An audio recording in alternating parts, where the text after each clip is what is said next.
ఈమెని లక్షలాగా వెళ్ళిపోయి ఆ నాంది కలిగే వ్యక్తి ఎవరు, ఆ ముందు అడిగేసేది ఎవరని ఆలోచించుకున్నప్పుడు మనల్ని ఒక తాటి మీద తీసుకొచ్చి ఈరోజు సంక్రాంతి సంబరాలు.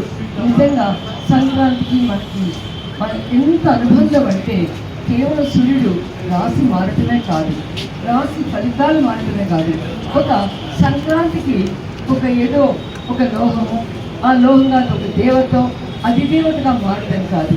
మన కర్షకులు మనం, మట్టిని నమ్ముకున్న మనం 6 కాలాలు కష్టపడి వ్యవసాయం చేసి ఎన్ని తుఫానులు వచ్చినా, ఎన్ని బాధలు వచ్చినా, ఎన్ని వర్షాలు వస్తున్నా దేవుని ప్రార్థించుకుంటూ ఆ పంట ఇంటికి వచ్చిన తర్వాత ఆ కొత్త పంటతో మనం పాయసం వండుకోవటం కాదు, మనం వచ్చిన పంటలో తీసిన భాగం అంటూ తీసి అరుగుల మీద మనం కూర్చొని వచ్చిపోయే వారందరికీ కూడా మన యొక్క ధాన్యాన్ని దాన ధర్మాలు చేస్తూ ఉంటాం. మనకున్నంత అనుబంధం, మనకి సంక్రాంతితో ఉన్నటువంటి మా మైక్యత, సంక్రాంతి పండుగ మీద ఉన్న మన ఇళ్లలో అరిసెలు వండని వాళ్ళు ఉండం, చక్రాలు చేయని వాళ్ళు ఉండం, పాయసం చేయని వాళ్ళు ఉండం, అటుకులు తీసుకొని వాళ్ళు ఉండం. సంక్రాంతి అనేది కొత్త పండగ, కొత్త బట్టలు వేసుకొని కొత్త వెలుగుల కోసం కర్షకులు ఆలోచించుకుంటూ ఆ ఆలోచనలతో ఈ సంవత్సరం అంతా నాకు బాగుండాలని ఉగాది కన్నా కూడా ఎక్కువ భావించుకుంటుంటాం. ఏ రోజైతే మట్టిని నమ్మిన మనం, మట్టిలో శ్రమించేటువంటి మనం అడవులను కూడా కొట్టి చేతికి వసతులుగా ఈనాటి శ్రీరామ్ సాగర్ ప్రాజెక్టు లాంటి దాన్ని కూడా తీసుకొచ్చి ఆ రోజు అక్కడ ఉన్నటువంటి దాన్ని సస్యశ్యామలం చేసి అసలు తెలంగాణలో జీవకళని తీసుకొచ్చినటువంటి మనం ఇంతకుముందు మన రమా చెప్పినట్టుగా కొంత దాడులకు గురయ్యాం, కొన్ని రకాలైనటువంటి ఎగతాళులకి ఆస్కారం అయ్యాం. ఒకవైపు కనకదుర్గని ఎగతాలు చేస్తూ, మనని ఎగతాలు చేస్తూ కమ్మంటే చెప్పుకోవడానికి భయం అన్నారు. కానీ నేను ఎప్పుడు అనుకోరా, కమ్మంటే గర్వంగా ఫీల్ అవుతా. నేను కమ్మ దాన్ని అని చెప్పుకోవడానికి సగర్వంగా తలెత్తుకొని చెప్పుకోగలుగుతా.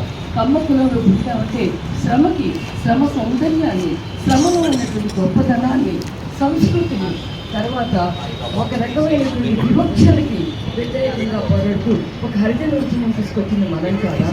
అలాగే ఏ సాంఘిక దురాచారాన్నైనా అరికట్టడంలో మహాత్మా గాంధీ ఇచ్చినటువంటి పిలుపుతో ఆ రోజు మహిళలైనటువంటి మన కమ్మ వాళ్ళు, అన్నపూర్ణమ్మ దళిత మాగట్టి అనేక మంది మన వాళ్ళంతా కూడా మెళ్ళల్లో పుస్తలు కూడా తీసుకుని గాంధీ గారి చైతన్యానికి ప్రతీకంగా మారాం.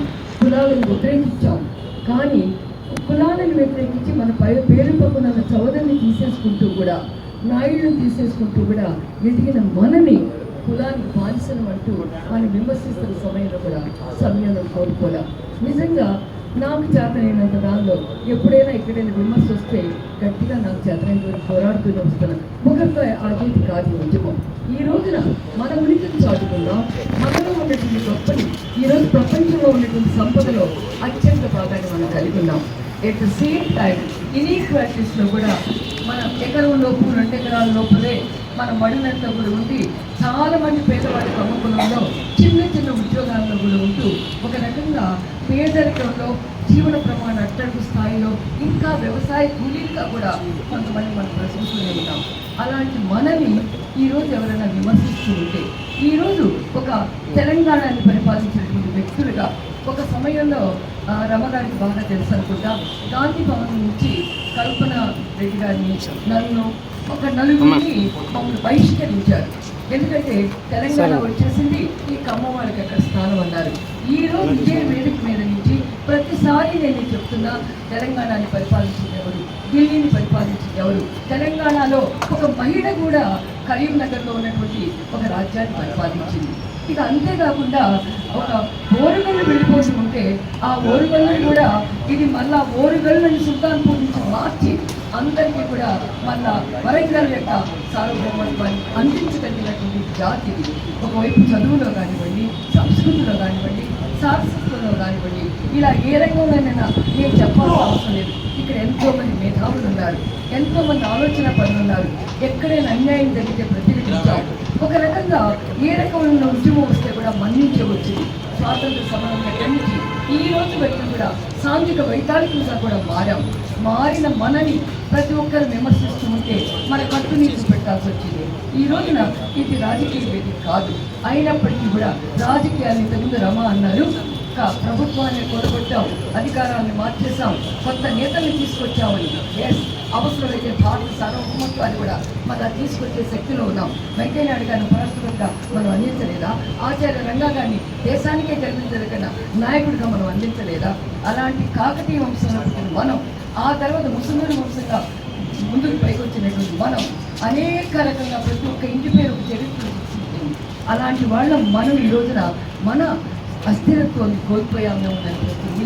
ఈరోజు మనకు కోల్పోయిన దాన్ని ముందుకు తీసుకురావడం కోసం 1,00,000 మందితో ఎస్ తెలంగాణలో మేమంతా కూడా ఒక శక్తిగా ఉన్నాం, ఒక యూనిటీగా ఉన్నాం. తెలంగాణలో ఎవరైతే కమ్మవారిని చేర్చుకోలేరో వారెవరు పరిపాలన కూడా చేయలేరు. అవసరమైతే మేమే డిప్యూటీ సీఎంలు అవుతాం, సీఎంలు కూడా అవుతామని. అది కేవలం నన్ను అపార్థం చేసుకోకండి సత్యనారాయణ గారు. అధికారుల కోసం మాట్లాడతాను, మన శక్తి గురించి మాట్లాడుతున్నా, మన బలాల గురించి మాట్లాడుతున్నా.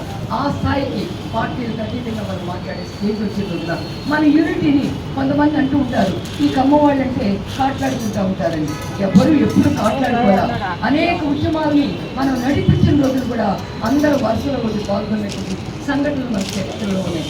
అలాంటి మనం ఈరోజు ఒక దాటి మీదకి వచ్చి అటు సంక్రాంతి సంబరాలతో మన ముగ్గులతో కానివ్వండి, మనకున్నటువంటి గోమాతను పూజించడంతో కానివ్వండి, మనం ఒక కర్షకులుగా మన యొక్క అన్ని ఏ రంగంలో మనం ఎలా ఉన్నాం, శ్రమతో ఎలా సాధించాం, మనకున్నటువంటి తెలివితేటలతో నిద్రాణమైనటువంటి శక్తులు మేల్కొల్పుకొని ఈ రోజున ప్రతి ఒక్కరికి కూడా అసూయపడేట్టు అటు ఫోటో రంగం కానివ్వండి, చలనచిత్ర రంగం కానివ్వండి, విద్యా రంగం కానివ్వండి, శాశ్వత రంగం కానివ్వండి, సాంస్కృతిక రంగం కానివ్వండి, చివరికి ఏది చూసుకున్నా చీరలు అమ్మే రంగంలోనైనా చూసుకోండి. అయితే ఒక ఇన్వెన్షన్, ఒక కొత్త టెక్నిక్, ఒక ఇన్నోవేషన్ ప్రపంచాన్ని శాసించి ఈ రోజున ప్రతి దేశాధినేత కూడా సలహాలు ఇచ్చే స్థాయికి లేకుండా మనకు కావాల్సింది ఒక క్రమశిక్షణ, మనకు కావాల్సింది సత్యనారాయణ గారు లాంటి నాయకులు కొంతమంది ఉద్భవించి మనందరినీ ఒక తాటి మీద తీసుకొని వెళ్ళి ఒక శక్తిగా మనం మార్చి. ఎందుకంటే ఏనుగులు కట్టేయాలన్నప్పుడు ఒక తాళ్ళన్నీ కూడా కట్టేయగలుగుతాం. ఆ తాళ్ళని సమీకరించే శక్తిగా మనం రావాలి. చందర వద్ద కాకుండా ఇప్పుడు ఇంతకుముందు రమా చెప్తున్నారు బాచుపల్లిలో మనకు ఉందని చెప్పి, ఆ రోజున 1,00,000 మందికన్నా ఇంక ఎక్కువ వెళ్ళగలిగేట్టు. మొన్న ఆంధ్రాకంతా మనం వెళ్ళలేదా? ఎక్కడంటే అక్కడికి వెళ్ళలేదా? అసలు మనకి ఎప్పుడు ప్రాంతంతో సంబంధం లేదు, గమనశీలత మన లక్ష్యంగా ఉంది.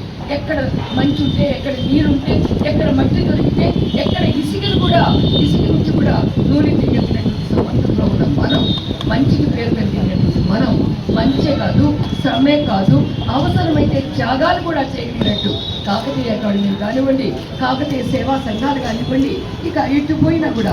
ఇంతకుముందు ఒక మహిళా మంత్రిగా నాకు ఫోన్ చేశారు ఒక 5 నెలల నాడు, ఏంటి నువ్వంతా కూడా మమ్మల్ని అందరినీ విమర్శిస్తున్నామని. నేను చెప్పాను, కాకతీయ ద్వారం మాదే, తెలంగాణకు తలమానికి వెళ్ళినటువంటి కాకతీయ ద్వారాన్ని తీసుకొచ్చింది కాకతీయ వంశస్థులే.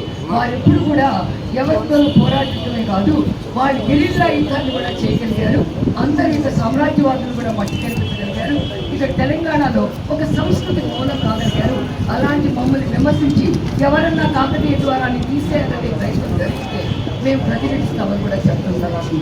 ఇలాంటి సమయంలో ఒక చివరిసారి ఒకటి మనందరం కలిసి ఉన్నాం, కలిసి కట్టుగా ఇప్పటికీ అనేక రంగాల్లో అనేక సాధించాం. కానీ ఒక్క తాటి మీద ముందుకు వచ్చి ఇది మా శక్తి, ఇది మా ఐక్యమత్యత, మా బలం, ఇది మేము ఒక పిలుపునిచ్చామంటే అగ్నిని సృష్టించగలుగుతాం, ప్రళయాన్ని తీసుకురాగలుగుతామని చెప్పే పరిస్థితి మనం వెళ్ళాలని చెప్పి దాన్ని సారథ్యం ఇచ్చినటువంటి సత్యనారాయణ గారికి శుభాకాంక్షలు చెప్తూ మనం అందరూ కూడా ముందుకు వెళ్దామని చెప్పి నాకు ఈ అవకాశం ఇచ్చిన అందరికీ నాకు కృతజ్ఞతలు.